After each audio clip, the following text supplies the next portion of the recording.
itu anak itu sempat kritis loh di rumah sakit. Ibunya itu tugasnya di Arab Saudi. Pelakunya? Jadi pelakunya itu adalah omnya sendiri. Anak-anak ini harus dipulihkan, dan proses pemulihan anak-anak ini yang paling sulit bagi kami. Penjahat itu pasti dia akan mendapat hukuman, tetapi pemulihan anak ini membutuhkan waktu yang sangat lama. Mau cari uang atau mau jaga anak? Kan rumit juga, Bu. Gini, Mas Argo, kami sering memberikan masukan bagi mereka. Kalau bisa pendamping anak itu bawah pun, sampai ke daerah pun, ini menjadi pergumulan kita bersama. Karena kan kita di kantong-kantong Kristen itu kan banyak terjadi kekerasan terhadap anak dan perempuan. Kasih itu dasar dari segala-galanya.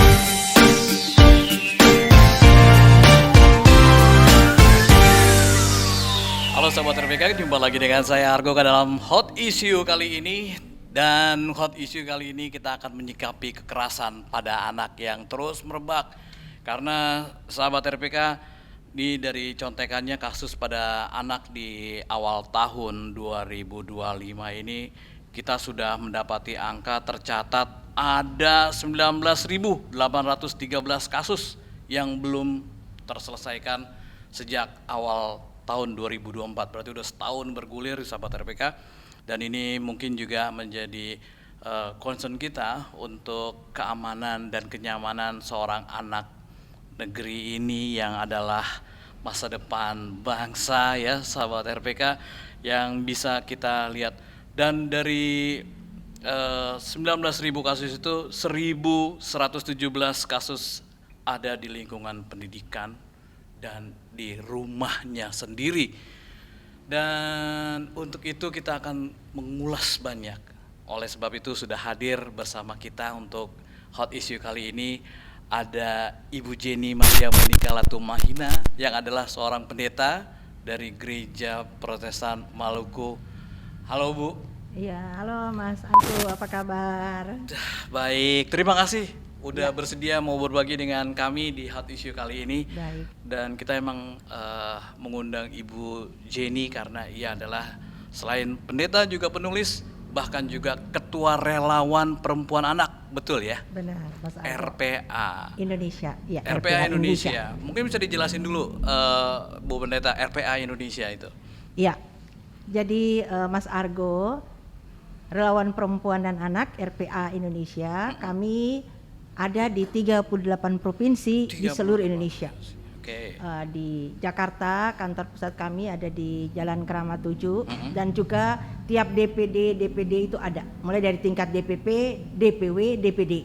Kami berupaya juga untuk turun ke DPRT, sehingga kami dapat menjangkau seluruh masyarakat Indonesia, di mana kami concern kepada masalah perempuan dan anak, baik itu nasional maupun internasional seperti human trafficking. Kami juga menangani laporan-laporan dari Laos, Kamboja dan Myanmar. Jadi masalah nasional dan internasional dilaporkan masyarakat, dan kami pendampingan secara gratis bagi seluruh masyarakat Indonesia. Jadi nggak usah takut-takut ya Bu Jenny Oh, ya. Kalau iya. ada satu hal yang mau diomongin, langsung aja cari yang namanya RPA. RPA Indonesia. Ada di 38 provinsi ya, Ya. RPA Indonesia. Di situ tentang kekerasan pada perempuan, kekerasan pada anak itu bisa ditangani. Dan mungkin sahabat RPK juga jangan lupa, selain ada laporan juga like, komen juga subscribe ya. Bu Jenny, kalau misalnya kita melihat beberapa kasus yang tadi udah sampai belasan ribu ya. Ya. Itu RPA melihatnya tuh atau menanggapinya, meresponnya itu gimana tuh? Iya. Jadi Mas Argo, kami menanggapi kasus khususnya kekerasan terhadap anak itu berdasarkan laporan-laporan masyarakat. Laporan masyarakat langsung ke kami, baik itu tingkat DPW maupun DPD di seluruh Indonesia.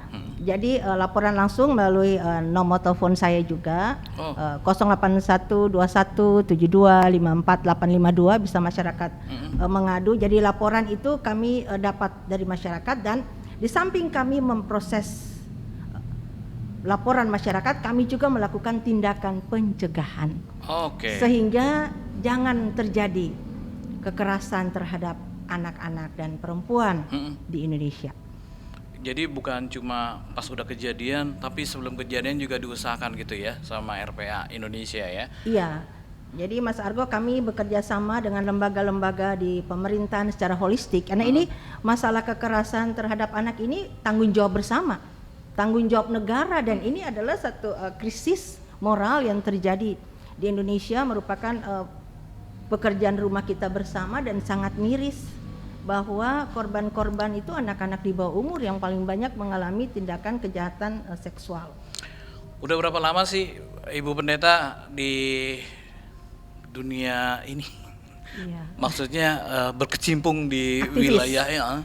Ya, jadi Mas Argo di samping melayani, karena kebetulan saya ini kan pendeta Gereja Protestan Maluku, yang GPM itu kan hanya ada di Maluku. Ya. Kan saya mengikuti suami, jadi saya menyesuaikan diri dengan pelayanan-pelayanan yang ada. Jadi saya melihat pelayanan yang banyak belum disentuh oleh gereja, seperti di lapas, anak-anak jalanan, di ICU, dan juga komunitas yang mengalami kekerasan terhadap perempuan dan anak. Saya sangat senang untuk mendampingi. Jadi sudah 25 tahun lebih 25 dari tahun. Jawa Timur sampai ke Jakarta, saya dalam pendampingan terhadap masalah-masalah ini. Bahkan saya juga salah seorang pembina di lapas. Jadi saya bukan saja, karena kami berjuang itu maksimal.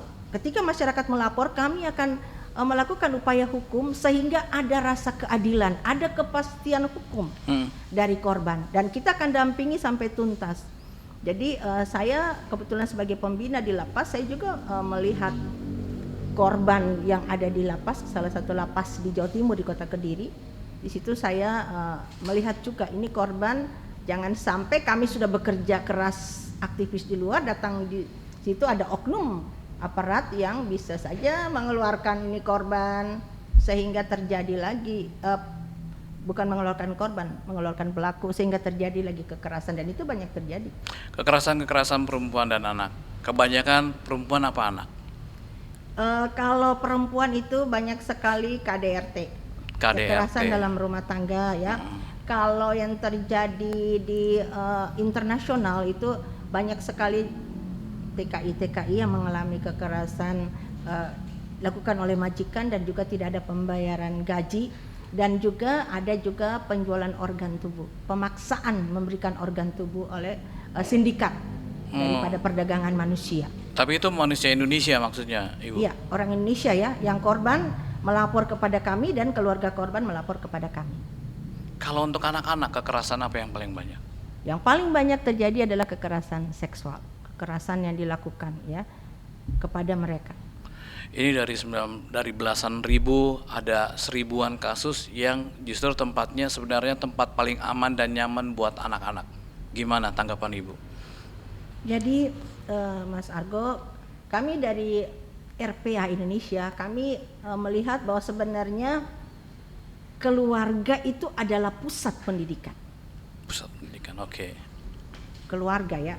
Jadi banyak sekali kasus yang terjadi bagi anak-anak, khususnya anak-anak di bawah umur, karena ada permasalahan di keluarga. Entah itu karena kemiskinan, orang tuanya itu bekerja jauh, entah itu ada penyimpangan pelaku seksual, entah itu kurang perhatian kasih sayang dari orang tua, dan banyak hal yang mempengaruhi kontrol sosial dari masyarakat sekitar juga tidak ada, dan tidak ada efek jera, walaupun undang-undang saat ini yang baru disahkan oleh pemerintah sangat keras terhadap kekerasan yang terjadi bagi anak-anak di bawah umur. Jadi bagi kami adalah banyak hal sehingga masalah ini dapat terjadi di tengah masyarakat, khususnya bagi anak-anak. Mas Argo. Ya. Jadi salah satunya lemah kontrol dari keluarga, bahkan juga sama masyarakat. Iya. Sebenarnya yang diharapkan seperti apa? Kalau kembali lagi, kalau yang RPA di dalam sosialisasi undang-undang perlindungan perempuan dan anak, ingat loh anak-anak, undang-undang yang sekarang sangat keras loh Mas. Kalau dulu kan 15 tahun maksimal sama 3 tahun minimal. Kalau sekarang 15 tahun maksimal dan 5 tahun minimal. Kalau dulu hanya 300 juta, tapi sekarang 5 miliar. Itu apa tuh? Bila seseorang melakukan kekerasan, melakukan kekerasan Dendanya. terhadap anak-anak di bawah umur, dan apabila pelakunya adalah orang dekat seperti ayah, seperti orang yang dekat dan tahu agama, tahu pendidikan, itu ditambah lagi sepertiga hukuman. Jadi kami melihat bahwa memang masalah ini sangat kompleks, Mas Argo.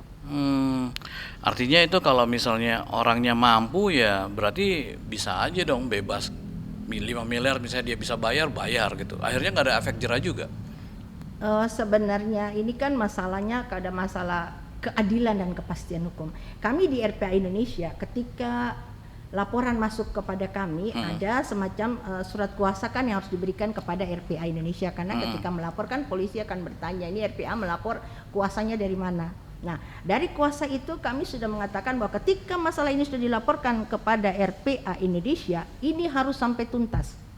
Kami bukan saja memberikan konseling pemulihan bagi korban, tetapi kami akan membawa pelaku pada ranah hukum sehingga mendapatkan hukuman yang maksimal. Dan kami perjuangkan semua laporan masyarakat kepada RPA itu jatuhnya itu yang selama 5-6 tahun ini 10 tahun ke atas, bahkan ada yang 15 tahun, bahkan ada 19 tahun. Artinya kami memperjuangkan maksimal. Tetapi apakah itu menimbulkan efek jera? Bagi saya ini persoalan yang sulit dijawab, karena kita berhadapan dengan SOP juga dari oknum-oknum aparat penegak hukum. Ketika anak-anak ini sudah menjadi korban, nanti mereka berhadapan dengan proses hukum yang kadang-kala juga mengorbankan mereka merasa dikorbankan dalam proses hukum yang sangat panjang gitu loh. Nah itu sering terjadi. Biasanya yang dilihat itu orang yang punya duit atau artis, ya itu yang diutamakan, tapi orang-orang miskin ini biasanya terpinggirkan, dan itu banyak melapor ke RPA Indonesia. Tetapi kami berjuang maksimal sehingga mereka harus mendapatkan keadilan. Kontrol macam apa sih sebenarnya yang diharapkan sama RPA Indonesia paling tidak menjadi tindakan antisipasi terjadinya kekerasan? Jadi kalau kami pertama kan melakukan sosialisasi Undang-Undang Perlindungan Perempuan dan Anak. Di situ kami menghadirkan bukan hanya keluarga, tapi kami juga menghadirkan RT, tokoh-tokoh masyarakat, tokoh-tokoh agama, dari pihak kepolisian, dari juga kejaksaan kami hadirkan, karena kami melihat masalah ini masalah holistik, masalah bersama. Ini adalah tanggung jawab bersama, kontrol bersama. Betul. Keluarga, pemerintah, komunitas agama maupun lingkungan yang ada ini harus mengontrol bersama. Jadi kalau memang ada kepincangan itu terjadi, kasus ini walaupun hukumnya berat bisa saja terjadi karena lemahnya hal-hal yang terkait satu dengan yang lain itu, dan yang paling penting keluarga itu, Mas. Jadi memang kontrolnya harus dari keluarga. Iya. Gitu. Secara konkret apa tuh bentuknya atau kayak gimana caranya? Kami kalau di dalam proses sosialisasi kami juga sering menghadirkan orang tua korban yang sudah dipulihkan, dan mereka kan biasanya kalau bercerita itu lebih kena dengan konteks karena mereka yang mengalami. Jadi kita belajar dari suatu kesalahan untuk jangan lagi melakukan kesalahan yang misalnya gini, banyak terjadi itu adalah orang tuanya sibuk bekerja. Akhirnya mereka memberikan kepercayaan pada anak itu pada orang-orang yang justru yang menjadi pelaku daripada kekerasan seksual itu. Jadi bagaimana tanggung jawab bersama itu mulai dibina dari perhatian orang tua itu, ayah, ibu, dan anak-anak.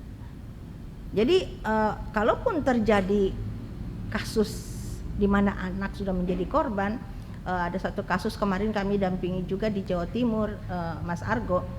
Itu anak itu sempat kritis loh di rumah sakit. Ibunya itu tugasnya di Arab Saudi. Pelakunya? Jadi pelakunya itu adalah omnya sendiri.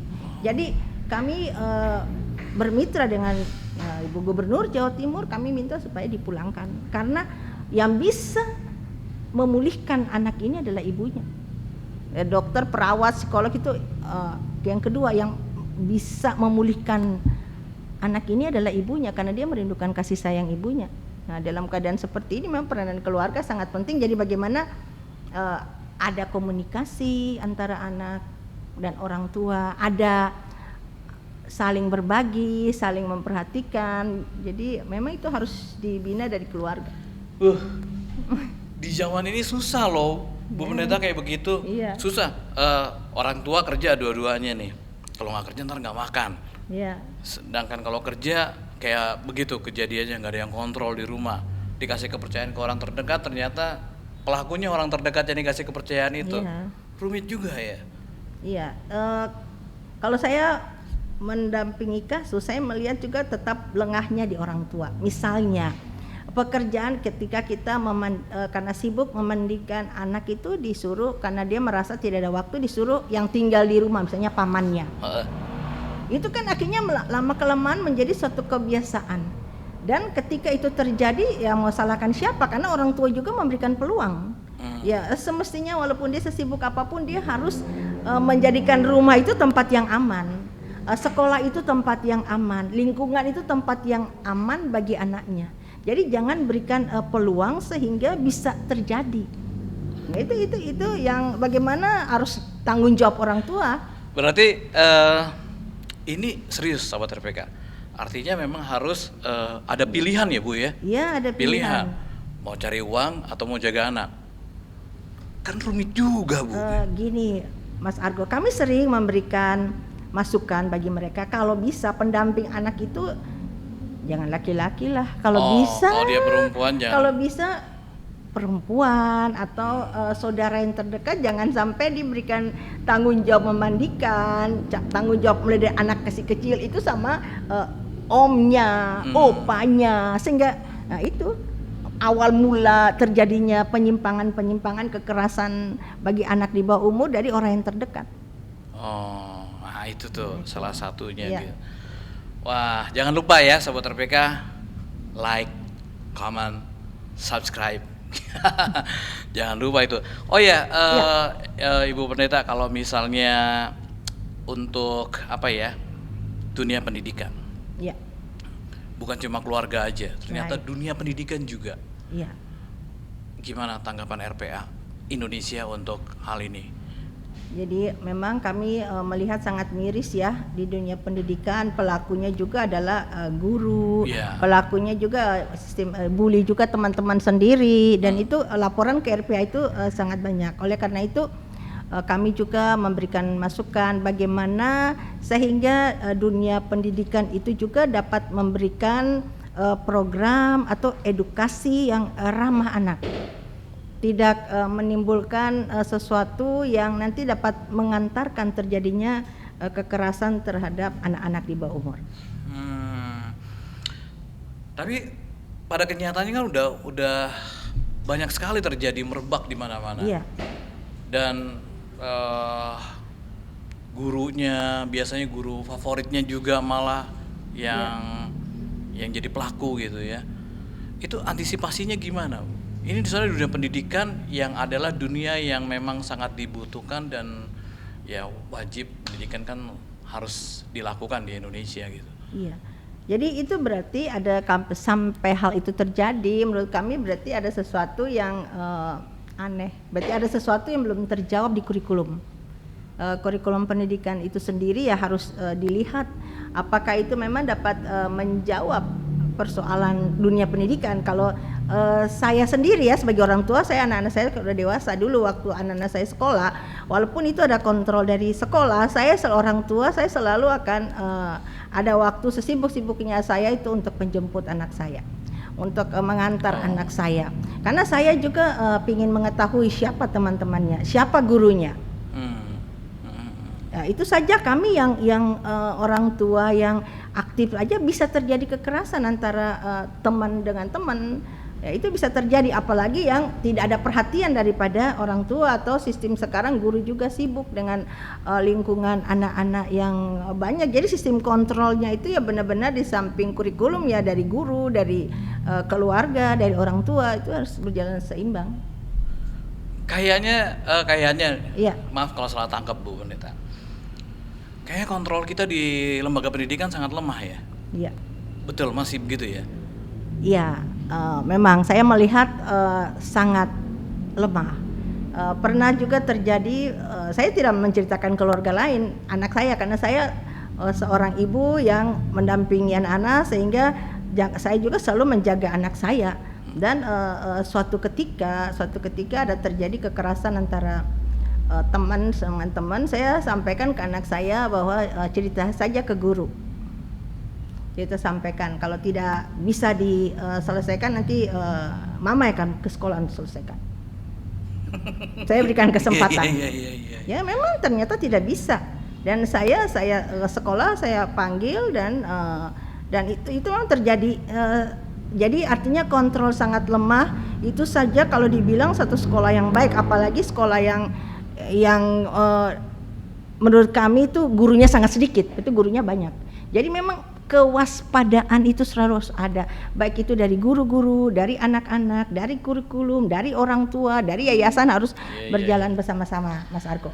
Artinya memang nggak cuma pihak sekolah, orang tua juga harus punya kontribusi dalam mengontrol kenyamanan dan keamanan anak dari tindak kekerasan di dunia pendidikan. Iya, makanya Mas Argo, kita tuh harus ada keterbukaan dengan anak. Kalau bagi saya anak tuh bukan anak, dia teman. Kita harus menjadikan anak itu teman, sahabat, sehingga mereka tuh dapat bercerita, mereka dapat berbagi, mereka dapat mengutarakan apa yang ada di dalam hati mereka. Jadi orang tua ini dalam zaman yang sekarang, mungkin Mas Argo juga kan punya keluarga, bisa ngelihat kita pola-pola pendidikan sekarang ini yang namanya yang keras itu harus berubah, harus menjadikan anak-anak itu sebagai teman, sebagai sahabat. Jadi sesuatu yang tidak mengandung nilai-nilai kekerasan. Kalau zaman dulu kan sangat keras, kalau salah anak mengalami disiplin keras itu kayaknya bagi saya konteksnya tidak sesuai lagi dengan dunia sekarang. Sedikit-sedikit gesper, sedikit-sedikit pengaris. Iya, Sobat RPK memang udah berubah ya. Tapi ada yang lebih seru lagi nih, Ibu Pendeta Jenny. Sebelumnya jangan lupa like, subscribe, komen juga boleh ya. Bu Pendeta, kalau ini agak nyenggol-nyenggol sedikit dalam kehidupan ibu sebagai pimpinan umat. Kekerasan pada anak itu juga terjadi di lingkungan ibadah. Gimana RPA Indonesia menanggapi ini? Jadi kekerasan pada anak itu benar, Mas Argo, bukan saja di dunia nyata, pada lembaga keagamaan pun saya melihat itu seperti gunung es. Terlepas agama apapun itu selalu ada, karena kembali ke profil orang itu, kembali ke karakter orang yang melakukannya. Jadi itu bisa terjadi di mana saja, termasuk di lembaga-lembaga keagamaan. Makanya kami juga sering sosialisasi undang-undang perlindungan perempuan dan anak itu, berbicara dengan orang tua itu di ibadah-ibadah. Saya kemarin juga diundang pada satu gereja GBI di Bogor. Selesai ibadah mereka memberikan diskusi. Kami RPA Indonesia diberikan kesempatan dengan jemaat, kita berbicara tentang undang-undang perlindungan perempuan dan anak, dan bagaimana mencegah terjadinya kekerasan bagi anak-anak di Indonesia saat. Jadi ada ruang di mana gereja juga harus berani untuk berbicara hal ini, dan mulai juga dari lingkungan-lingkungan kita yang ramah anak. Misalnya saya perhatikan juga toilet zaman dulu yang tinggi untuk anak-anak juga sekarang kan susah tinggi, akhirnya dia minta tolong orang lain, orang yang dewasa, dan itu juga bisa terjadi kekerasan seksual itu kan banyak laporan yang masuk kepada kami. Jadi keramahan itu kepada anak itu yang bukan hanya dari kata-kata, tetapi dari lingkungan sekitar, dari banyak hal, Mas Argo. Itu kami bicarakan dengan gereja-gereja untuk mulai menciptakan gereja yang ramah anak dengan lingkungannya, dan keluarga yang benar-benar melihat anak itu sebagai anak yang perlu dikasihani, dicintai, karena mereka ada karena orang tua, karena kita. Tempat ibadah, contohnya tadi gereja. Tapi kalau gereja sendiri itu udah terbuka nggak sama hal-hal seperti ini tentang kenyamanan dan keamanan? Masalahnya kan gini, Bu Pendeta, tempat ibadah itu adalah tempat mengharu biru seseorang kan kalau untuk pergi, kalau dalam kesulitannya gitu. Ternyata makin sulit begitu keluar dari situ karena ada kekerasan pada anak. apalagi kekerasannya seksual gitu. Iya. Apakah pimpinan-pimpinan agama itu udah mulai terbuka tentang hal ini? Dan kalaupun udah terbuka apa? Iya. Jadi saya kemarin mengikuti ada agenda yang dilakukan oleh Persekutuan Gereja-Gereja Indonesia, Biro Perempuan dan Anak. Mereka melakukan Zoom meeting tentang kekerasan terhadap perempuan dan anak. Jadi saya lihat dari pusat aja sudah mulai terbuka ya, dan saya berharap di kalangan di tempat ibadahnya banyak. Kalau saya lihat data kemarin dari PGI itu mereka sebutkan beberapa daerah ada yang terjadi di dalam rumah ibadat, ada yang juga di luar, dan bukan hanya berlaku bagi agama Kristen, bagi semua agama ada hal itu. Sehingga saya berpikir bahwa sebenarnya kalaupun ada, kita kan di dalam gereja masing-masing, misalnya GPB kan ada punya SBU ya, ada punya buku-buku panduan. Kiranya pokok ini pun diangkat, dibicarakan, menjadi concern bersama bahwa kepedulian terhadap anak itu harus dimulai dari rumah. Kepedulian kepada anak itu dari gereja. Tuhan Yesus saja kan sangat mengasihi anak-anak. Anak-anak ini kan sangat dicintai. Kiranya kita juga mencintai anak-anak ini dengan sepenuh hati. Iya. Memang lagi menggalakkan beberapa gereja itu gereja ramah anak gitu ya. Selama ini ramah lemak, bukan ramah anak. Jadi ya udah mulai lah harusnya digalakan ya. Iya. Ibu Pendeta, mungkin kalau RPA sendiri kasih apa ya namanya ya, ada nggak konsep ataupun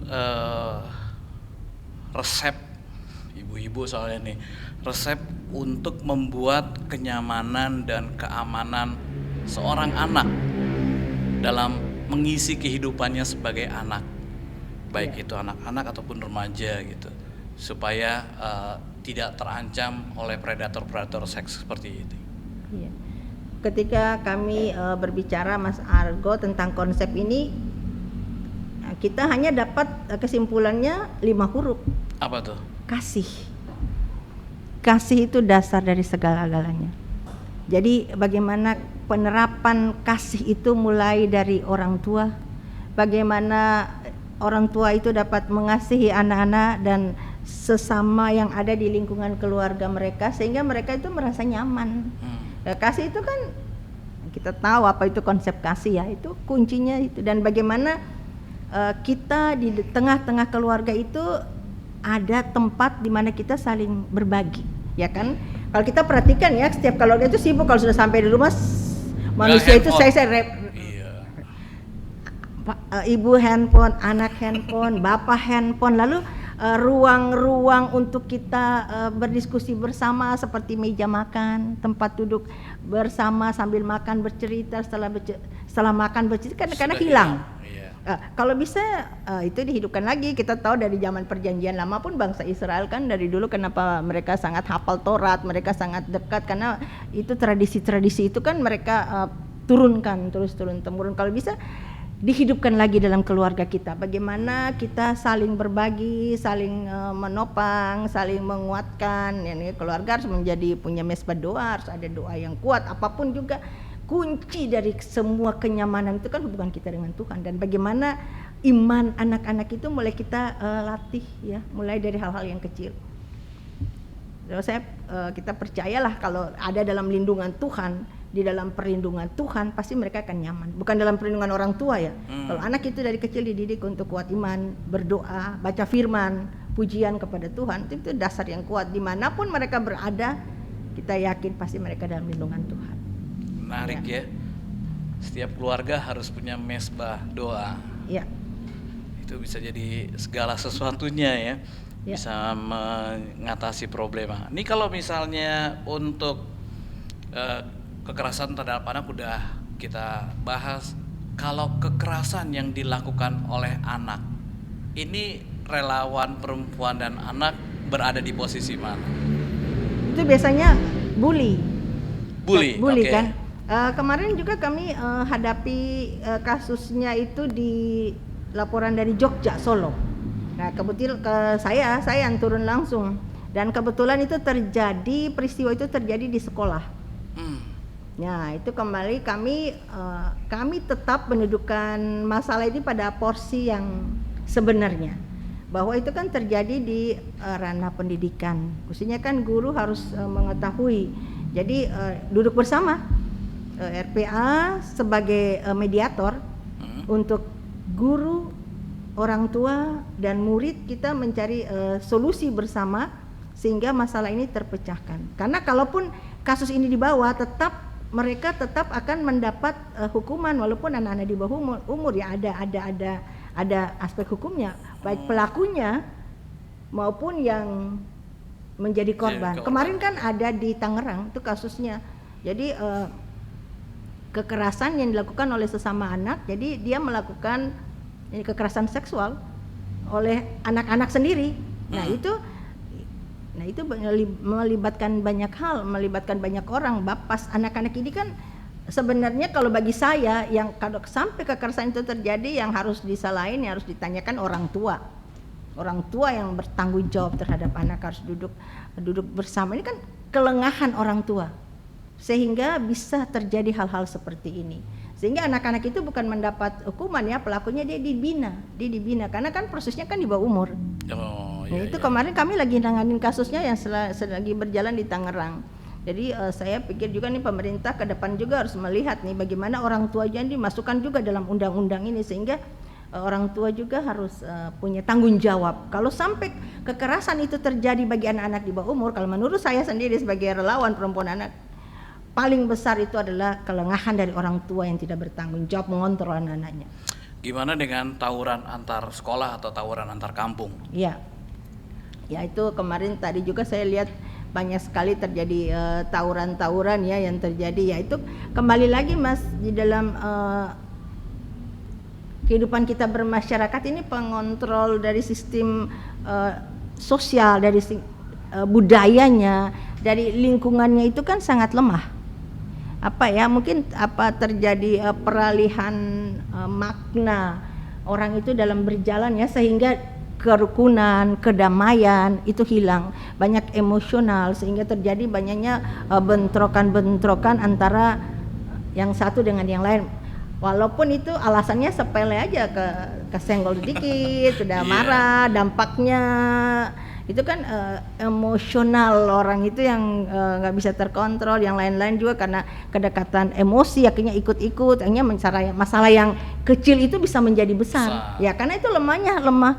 Saya melihat mungkin dalam sistem kemajuan yang serba canggih, yang serba semuanya saat ini orang lebih terfokus pada diri sendiri, sehingga ada lunturnya nilai-nilai sosial, lunturnya nilai-nilai saling mengoreksi, saling memahami, dan yang paling penting ya, kalau seorang itu dasar iman itu kuat sama Tuhan, dia pasti melakukan apapun selalu ada lah yang takut akan Tuhan, ada yang mengontrol dirinya. Jadi kembali lagi ke keluarga, ke iman daripada anak-anak, dan bagaimana orang tua itu membina anak-anak, itu tanggung jawab bersama.